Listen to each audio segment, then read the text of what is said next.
Hey y'all, it's Proverbs and I'm here with the next installment of Virtual Churchin. I want to recognize that today is in fact the last day of Breast Cancer Awareness Month and Domestic Violence Awareness Month. So hopefully you've heard one or both of these issues mentioned online or in church. Amen, somebody. By now.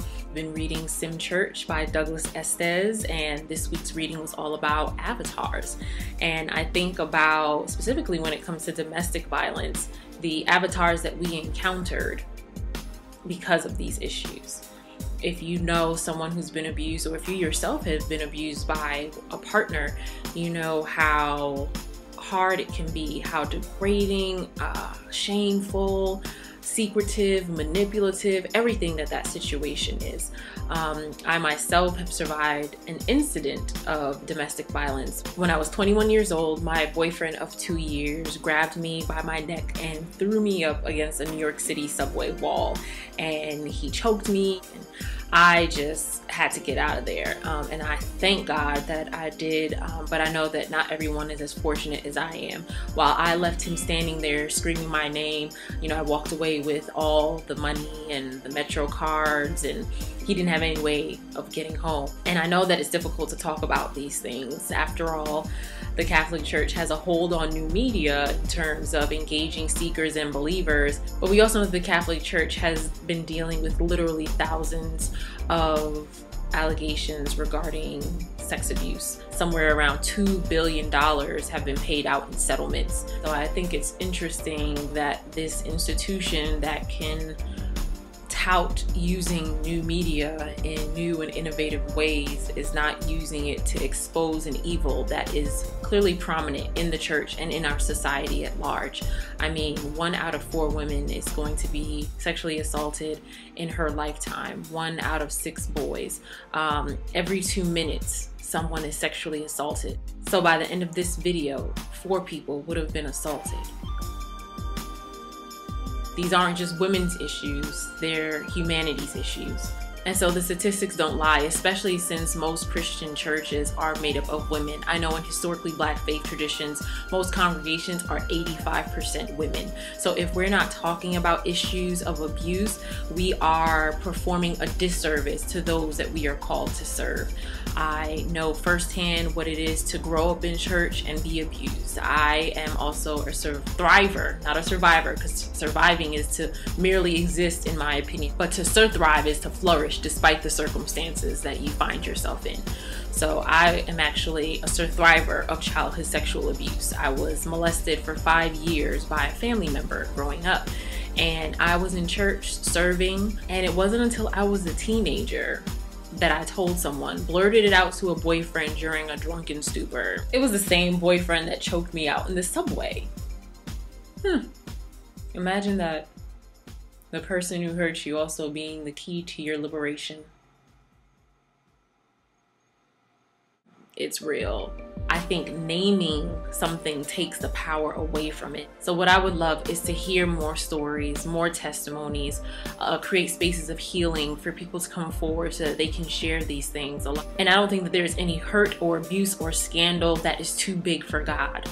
God's healing power, God's spirit, is willing and able to meet us where we are if we are true and open and honest and authentic about what it is that we've experienced or those we love have experienced. So as much as the church wants to use new media for discipleship, I don't think the church is really maximizing new media for authenticity and storytelling.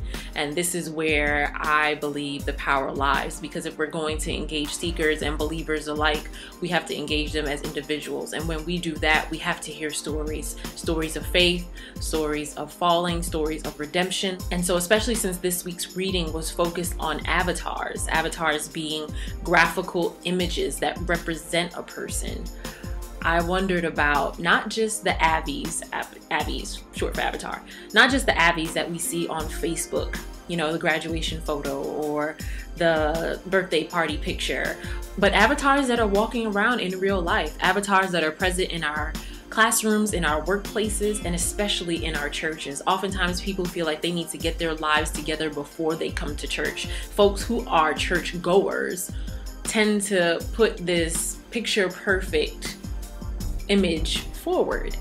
And it's harmful, because if we have everything so together, then why do we need God?